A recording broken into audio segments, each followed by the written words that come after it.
Sejam muito bem-vindos ao Papo de DHO, o podcast focado nos temas do dia a dia do profissional de desenvolvimento humano e organizacional. Eu sou Aline Signal, coordenadora e consultora da Wisdom Gestão Organizacional, e hoje vamos aprofundar um assunto que está presente em todas as empresas, independentemente de seu porte, segmento ou maturidade: os conflitos organizacionais. Vamos conversar sobre como eles surgem, como se ampliam, seus impactos nos vínculos entre as empresas e suas equipes, na sua cultura e no grau de engajamento.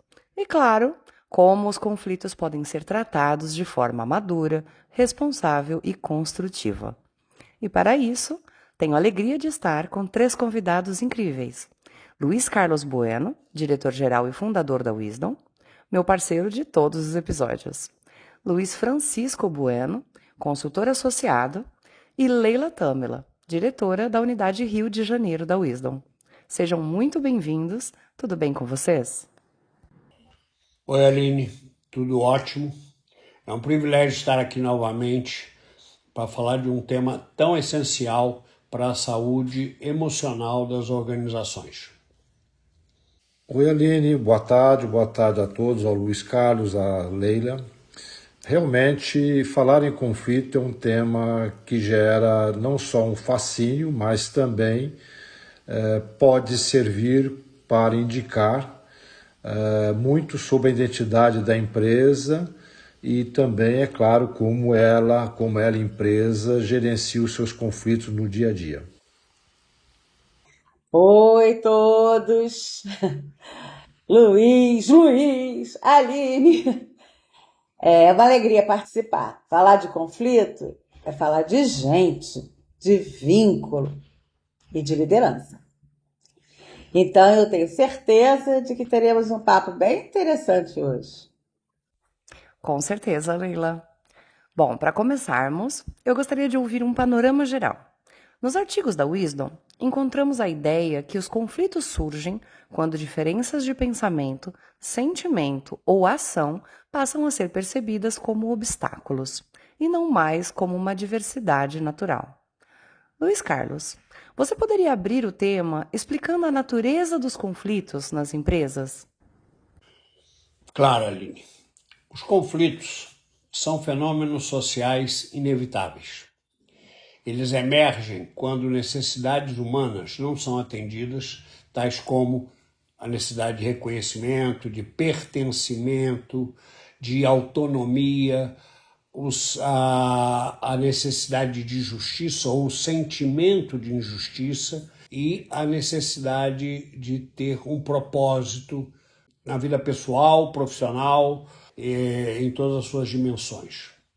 A partir daí, sentimentos negativos começam a se manifestar e, se não forem acolhidos e trabalhados, obviamente, transformam-se em comportamentos disfuncionais, do tipo gerando acusações, ironias, omissões, disputas de poder, etc. É importante dizer que as divergências são saudáveis. São elas que impulsionam inovação, reflexão e crescimento. A questão não é sobre divergir. A questão é quando a divergência se transforma em uma tensão improdutiva, afetando vínculos, a confiança, cooperação e o alinhamento com a cultura organizacional.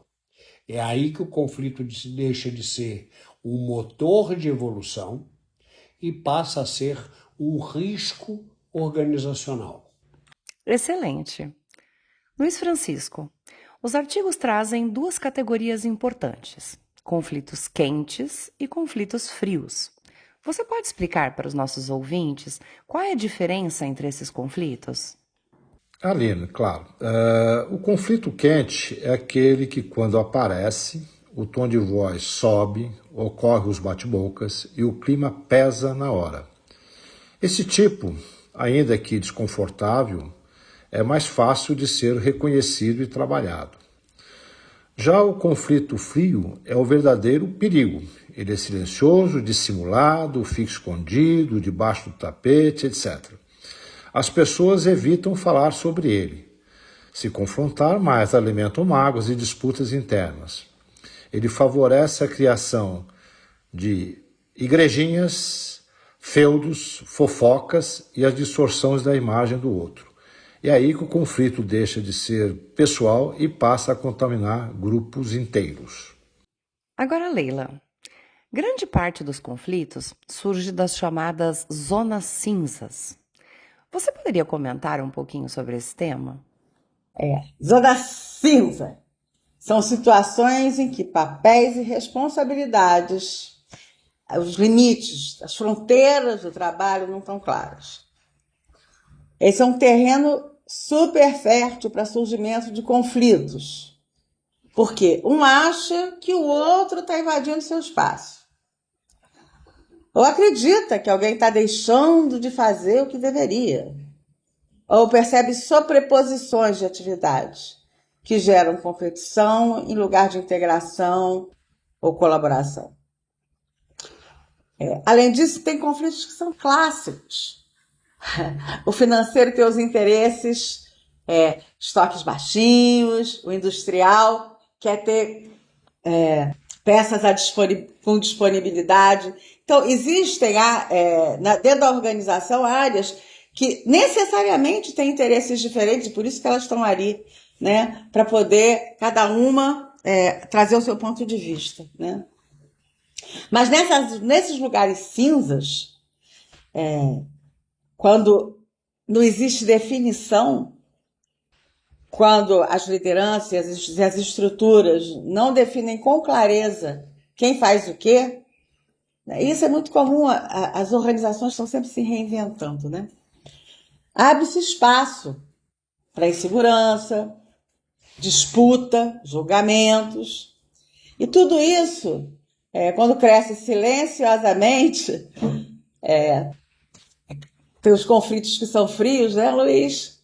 Né? De repente, bum, uma explosão. Você nem sabe de onde veio. Verdade, Leila. Bom, agora nós vamos entrar em um outro ponto forte: a escalação dos conflitos. Luiz Carlos, você costuma dizer que existem estágios nesse processo, do tipo ganha-ganha, ganha-perde e perde-perde. Você pode nos explicar como essa escalação ocorre na prática? Claro, Aline. Quando um conflito surge, as partes ainda estão no estágio em que podem cooperar, ou seja, conversar, discutir objetivamente o conflito e reverter o processo. Esse é o nível ganha-ganha, onde repetindo, ainda existe diálogo, alguma flexibilidade e vontade para resolver o problema. Mas se a tensão cresce, entramos no nível ganha-perde, onde cada um dos lados quer provar que ele está certo. Nesse estágio, aquele que perder, com certeza vai guardar uma bronca da situação. Além disso, a relação começa a endurecer, surgem os ataques velados, o sarcasmo e as distorções da imagem do outro, conforme comentado há pouco pelo Luizão. Se nada for feito, o próximo nível da escalação negativa, e aqui você tem nuances dentro desses estágios, tá? Então eu estou indo só nos 3 blocos. Então, se nada for feito, o próximo nível da escalação negativa do conflito será o perde-perde, onde o foco já não é ganhar, é fazer o outro perder, mesmo que os dois lados percam, que é o que a gente pular e levar o outro junto para o abismo. Bom, portanto, esse é o ponto final da escalação negativa do conflito. Nele se agravam as rupturas de confiança, a queda dos níveis de engajamento, e aí não é só porque o conflito pode ser entre 2 pessoas ou pode se transformar em conflito entre grupos, que são aqueles que estão ligados a cada uma das partes em conflito.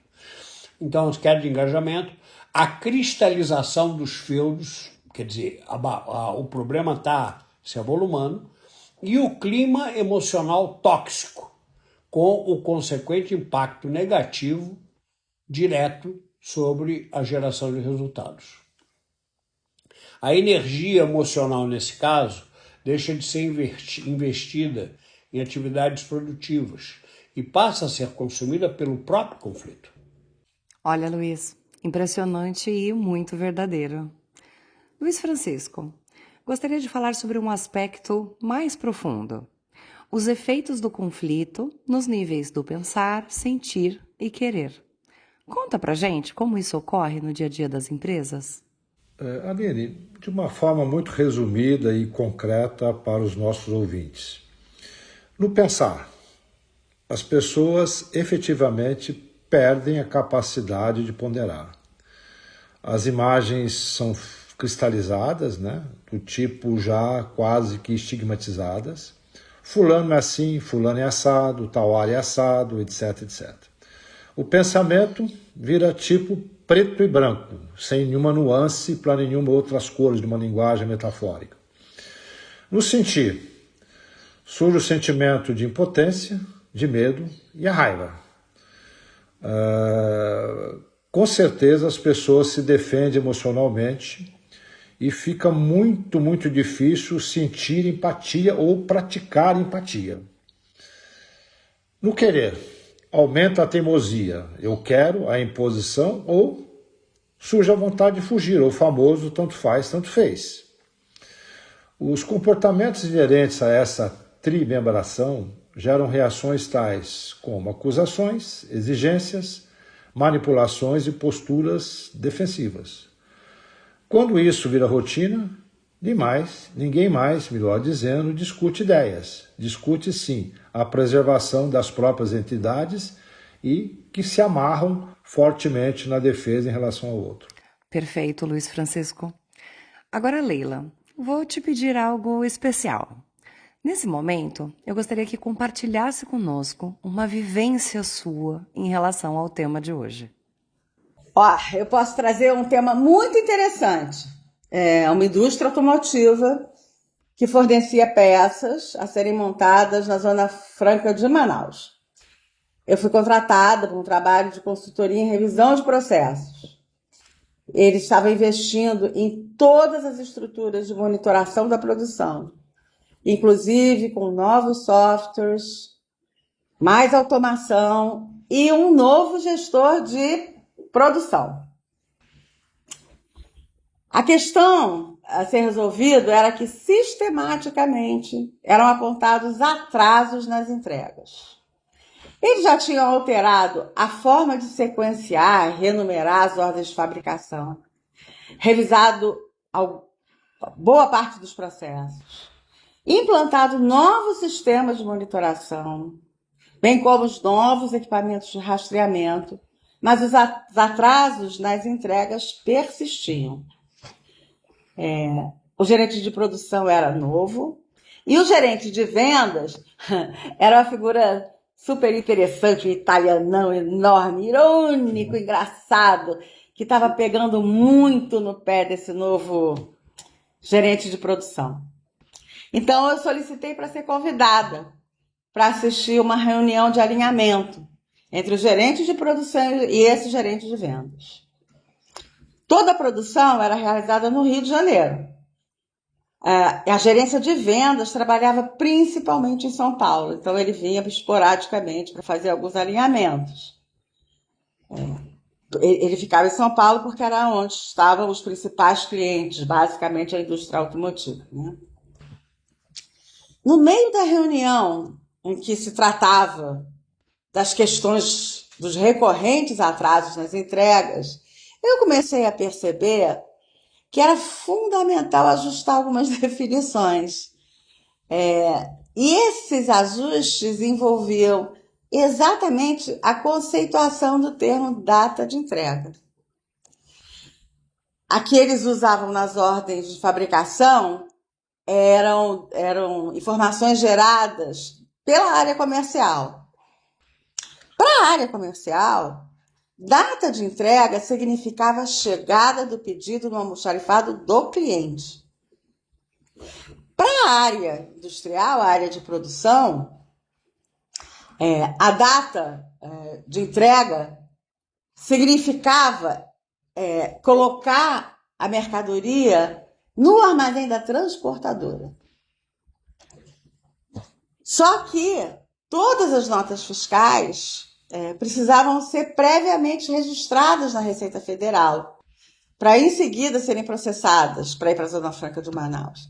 Então, esse trâmite requeria uma semana adicional, que precisava ser reconhecida nos prazos de entrega, né, para o almoxarifado do cliente. E não, por pouca coincidência, essa era a média em dias dos atrasos sistemáticos apontados. Então, o que aconteceu? Foi bem legal. Acertamos as definições, fizemos alguns ajustes em processos, em campos específicos da documentação, para que as questões fossem endereçadas e não gerassem mais ruídos nas comunicações. Consequência, os atrasos caíram para níveis muito menores e circunstanciais. E isso só foi possível porque existiu boa vontade das duas partes, que já estavam ali se ironizando num conflito frio que precisou ser levado para cima da mesa, né, para poder ter uma solução. Aline, eu gostaria de fazer uma complementação, é possível? Claro, com certeza, Luiz. Como pode ser visto nos artigos que estão na área de downloads, toda organização ela está estruturada em 3 subsistemas. Subsistema cultural, que tem a ver com o alinhamento da identidade, o propósito, a visão de futuro, etc. O subsistema social e o subsistema técnico-instrumental. Nós já falamos, a Leila falou há pouco sobre as zonas cinzas. E o Luiz, falou sobre o que as necessidades não atendidas acabam gerando nesse processo. Ora, esse case que a Leila acabou de comentar, a zona cinza estava no subsistema técnico-instrumental, que são processos e procedimentos. No momento inicial, ela foi contratada para atuar numa questão de racionalização dos processos. Só que o conflito já vinha ocorrendo, foi agravado porque tinha um gerente de produção novo, que ainda estava legitimando a cadeira, e a contraparte com a qual ele estava tendo conflito era um cara antigo, que a Leila comentou sobre o perfil do italianão, que era o gerente comercial. Quer dizer, na medida em que o conflito começou a escalar, ninguém mais estava olhando onde é que estavam as diferenças. O conceito da data de entrega do gerente de vendas era e ele achava que estava certo. O conceito de data de entrega para a gerência industrial, que já tinha feito investimentos em automação, investimentos na racionalização de processos, etc., etc., era outro. Mas nenhum dos dois precisou uma intervenção externa para ele chegar à conclusão que o conceito, a definição sobre o que era a data de entrega estava errada. E após o ajuste a coisa facilitou. Ok? Era isso que eu queria colocar. O conflito pode surgir em qualquer um dos 3 subsistemas: cultural, social ou técnico-instrumental, desde que as coisas não estejam claras ou sem zonas cinzas. Bom, agora vamos para uma das partes mais práticas. Como resolver os conflitos? Sabemos que o papel da liderança é decisivo e que a complacência com conflitos é um dos maiores erros. Luiz Carlos, por que a omissão da liderança é tão negativa ou tão destrutiva? Bom, antes de responder, eu vou pedir desculpa por ter feito a intervenção complementando a fala da Leila, tá? Imagina, Luiz, não precisa se desculpar, não. Sua contribuição foi ótima. Peço desculpa para a Leila também. Vamos lá, Aline. Quando o líder se omite, ele envia uma mensagem negativa e poderosa. Isso não é importante, ou eu não estou nem aí, vocês que se resolvam. Podem continuar se atacando. E aí o conflito cresce. A complacência do líder favorece a formação de feudos ou silos. Começa a fazer parte do cenário e deteriora a qualidade das relações. Essa é a consequência da omissão do líder. O líder precisa assumir seu papel de guardião da cultura, no pedaço que está sob a responsabilidade dele. Para isso ele deve intervir, mediar, promover conversas difíceis. O case da Leila, como ela caiu de paraquedas lá na parada, de certa forma, ela teve que conduzir uma conversa difícil entre as duas partes que não queriam reconhecer que existia um erro e que achavam cada uma que eles estavam certos. E cuidar dos vínculos, porque a qualidade dos vínculos tem tudo a ver com a qualidade das relações. Conflito não tratado vira caos emocional. E caos emocional vira baixa performance e, consequentemente, a viúva é que vai sofrendo o impacto nos resultados. Com certeza, Luiz. Bom, Luiz Francisco, no artigo vocês citam que a mediação organizacional é diferente da mediação jurídica. Pode nos explicar um pouquinho sobre essa diferença? Perfeito, Aline. Você levantou um excelente ponto.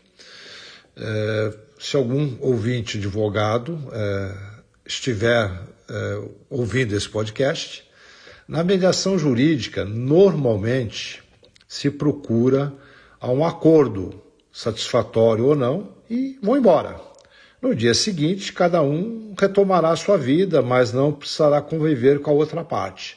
É muito comum isso, mediação, inclusive na área jurídica, não só trabalhista, mas civil, etc. Penal, nem tanto. Na mediação organizacional, isso não existe. No dia seguinte, as pessoas estarão sentadas lado a lado, precisarão conviver e trabalhar juntas. Por isso, o foco da mediação organizacional não é quem está certo, nem quem ganha. O foco é, como disse já o Luiz Carlos, reconstruir vínculos, fortalecer vínculos, trabalhar sentimentos, restaurar confiança e criar acordos práticos e sustentáveis.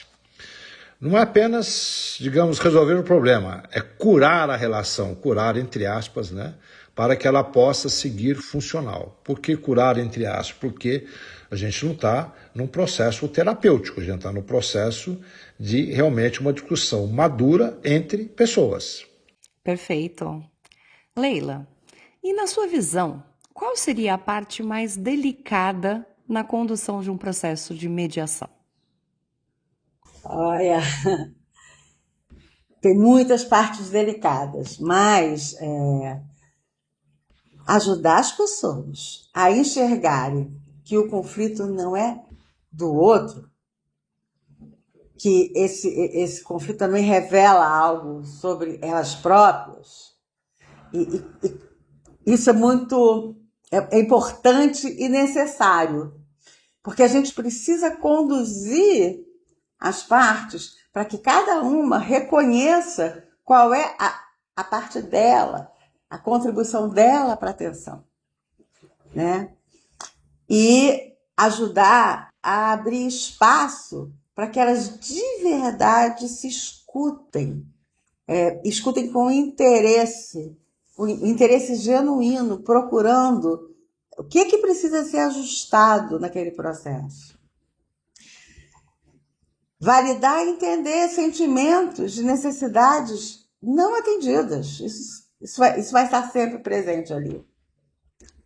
E também que cada parte precisa assumir suas responsabilidades pelo que acontece na relação. Coisas difíceis à vez, né? Isso exige muita cuidado, respeito pelo outro, muita presença, sabe? A gente tem que ficar muito atento, exige muita energia. E a mediação, a gente tem que reconhecer que ela só funciona quando cada parte se posiciona no processo de forma legítima. É a partir daí que a gente pode começar a construir os acordos. E aí, sim, construir acordos com transparência, acolhimento e maturidade. E aí, Aline, uma coisa super gostosa quando a gente trabalha no processo de mediação. O tomar consciência das necessidades, dos sentimentos do outro e ter empatia para isso eu diria, não sei se a Leila concorda, é o ponto de virada. Porque quando você leva as partes, sejam pessoas ou grupos, a entenderem isso, o próximo passo é você fazer a negociação. Eu sei o que machuca do outro lado e quais são as necessidades, e ele sabe quais são as minhas. Ok. E aí você começa a discutir, a conversar sobre o que eu posso fazer para suprir a sua necessidade e qual seria a sua contrapartida em relação à minha para que a gente conviva legal. E isso é muito interessante, que é essa questão quando cada parte se posiciona no processo de forma legítima, com transparência, a palavra aí é acolhimento e maturidade para chegar a um novo status quo. Falei besteira, Leila? Não, de jeito nenhum. Fazer mediações bem-sucedidas é muito realizador, né? Porque você começa, sabe quando começa, mas você tem que lutar o tempo inteiro para, sem ficar de um lado ou de outro, levar as partes a terem protagonismo na solução do problema, porque você é apenas o mediador. Pois é, isso é importante, Luiz, porque nem sempre a gente consegue fazer isso também, né? As duas partes têm que estar implicadas. É muito importante a gente reconhecer esses limites, né? E atender nossos clientes de uma forma muito ética. Com certeza. Para fecharmos, vamos falar da prevenção de conflitos. Nos artigos da Wisdom sobre o tema, existe um ponto que aparece repetidamente: a qualidade dos vínculos entre a empresa e as pessoas. Luiz Carlos, como fortalecer os vínculos ajuda a prevenir os conflitos? Vamos lá, Aline. Quando a empresa cuida dos vínculos, as pessoas respondem através de 2 níveis alternativos. Se o ouvinte olhar os artigos publicados na área de download sobre conflitos organizacionais, eles vão ver a figura da quadrimembração que já falamos em outros episódios, entre o ser humano e a quadrimembração da empresa. Então, quem já viu essa imagem sabe que existem 4 níveis nessa quadrimembração, seja no ser humano, seja organizacional. Cada um deles constrói um vínculo. Então nós estamos, no que tange a sua pergunta, nós vamos falar de 2. O nível das relações e o nível da identidade, que são os 2 níveis sutis dessa quadrimembração. O nível da relação, se a empresa lida com seus profissionais valorizando as relações com ela e entre eles, integrantes profissionais da equipe, a contrapartida deles em termos comportamentais será agirem como colaboradores, ou seja, em seu dia a dia, a organização pode deles esperar motivação na realização de seus trabalhos. Crescendo o nível mais alto e o vínculo mais forte está no nível da identidade. Da mesma forma, então, se a empresa lida com seus profissionais, valorizando a identidade entre as partes, a contrapartida deles em termos comportamentais será agirem como parceiros, ou seja, em seu dia a dia, a organização pode deles esperar protagonismo ou uma conduta de dono do pedaço em relação aos seus trabalhos. Óbvio, então, deve ficar que um dos pré-requisitos para o alinhamento da identidade e para esse um vínculo, conforme eu acabei de mencionar, está diretamente ligado à qualidade das relações.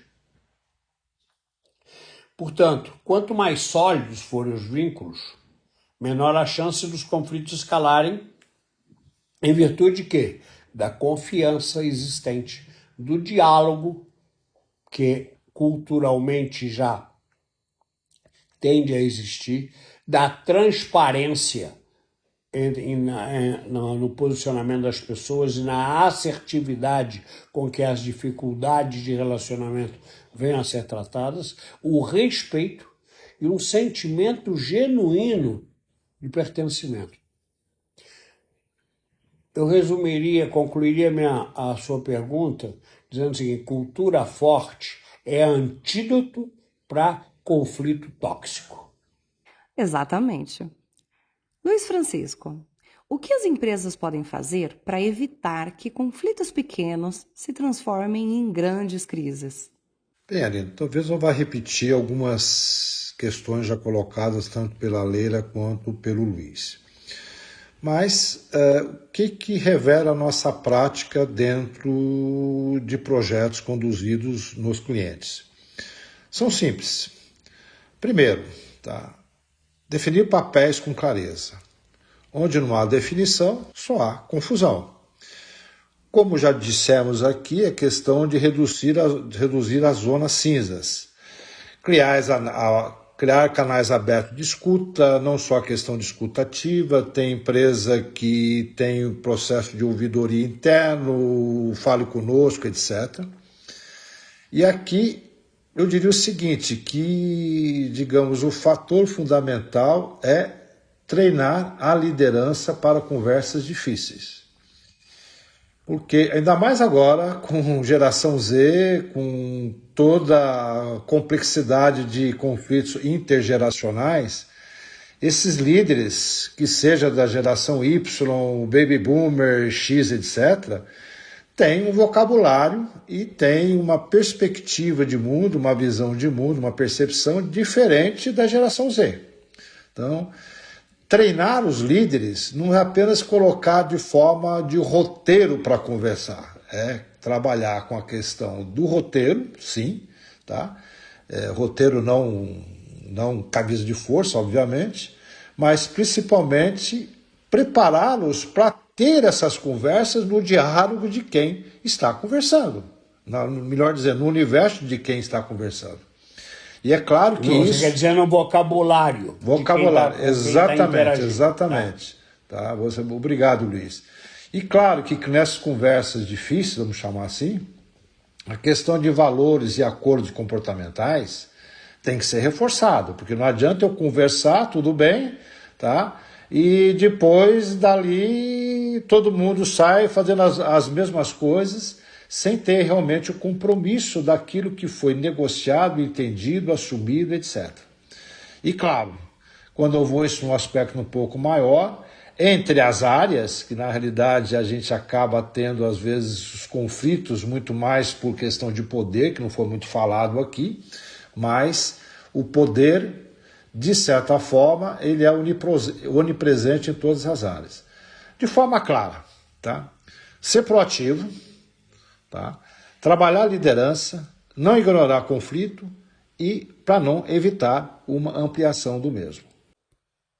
Leila, para fechar as perguntas de hoje, qual é um sinal precoce ou de fumaça que líderes deveriam observar? Sabe, rádio peão? A gente chamava isso de rádio peão. As fofocas do ambiente. Você tem que ouvir a altura da rádio peão.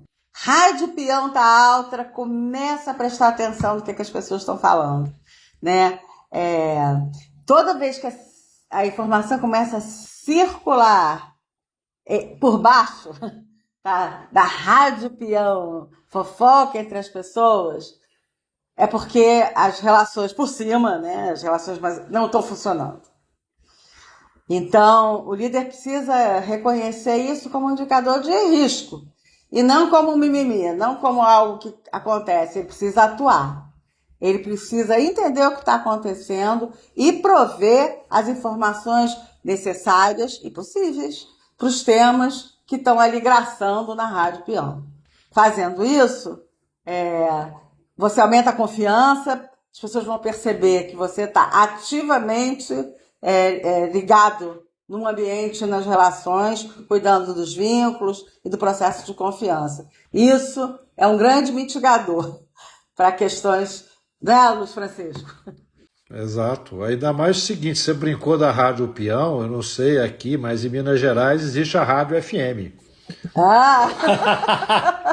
A Rádio FM é aquela no qual, na realidade, as fofocas correm também interlíderes. Isso. Tá certo? Então, tá na verdade, certo. O processo, aliás, para quem interessar, tem um livro bastante do José Ângelo Gaiaça, que é o Tratado Geral sobre a Fofoca. Então, uma recomendação para os ouvintes aí, caso queiram aprofundar um pouco mais sobre o item fofoca. Tá certo? Nossa, que conversa profunda, prática e rica tivemos hoje. Falamos sobre a natureza dos conflitos, sobre os conflitos quentes e frios, os impactos no engajamento, a escalação destrutiva, sobre o processo de mediação na reconstrução dos vínculos e a importância da liderança como guardiã da cultura. Quero agradecer imensamente a presença de vocês, Luiz Carlos Bueno, Luiz Francisco Bueno e Leila Tâmela. E passo a palavra para que cada um de vocês possa fazer uma breve despedida. Obrigada. É um prazer, né, participar e conversar com meus parceiros aí, que é sempre muito rico e muito bom, né? E ajudar a trazer essa visão, né, sobre conflitos, que a gente precisa atuar com maturidade e responsabilidade, né, nesse tema. É muito importante. Aline, obrigado a você pela condução sempre ímpar. Muito obrigada. Do nosso bate-papo, ao Luiz Carlos. Começou o confete. Começou o confete, não. Se você pode chamá-la de carrapicho, eu posso chamá-la de ultra competente na condução. Muito obrigada. Mas o papo foi muito agradável, tá? Claro que espero que os ouvintes também tenham a mesma percepção, gostem também. E colocamos à disposição para perguntas que possam surgir, etc. E queria deixar apenas uma mensagem final, o seguinte: conflito, já dito muito bem pela Leila e pelo Luiz, tá? Tem que ser lidado com consciência e principalmente humanidade. É realmente um processo onde a empatia nossa, né, é testada a todo momento. Então, obrigado, até uma próxima. Eu agradeço a presença de vocês, a participação dos ouvintes que nos acompanharam no episódio de hoje. E, francamente, eu espero que esse conteúdo contribua para fortalecer ambientes mais saudáveis, colaborativos e alinhados à cultura das empresas. E a você, que nos acompanhou até aqui, nosso muito obrigada. Esse foi mais um episódio do nosso Papo de DHO. Quer saber mais sobre os nossos programas ou serviços? E também acessar os artigos citados nesse episódio? Basta acessar www.wisdom.com.br. Em nosso próximo episódio, o tema será conflitos geracionais nas empresas. Se quiser enviar sugestões de temas ou perguntas sobre o próximo tema, escreva para wisdom@wisdom.com.br ou pelo nosso WhatsApp, DDD 11 98621 3741. Se você gostou, deixe o seu like, compartilhe com os colegas e siga o nosso canal. E lembre-se, conflitos são inevitáveis, mas a forma como lidamos com eles define a qualidade das relações e a robustez da cultura. Até breve!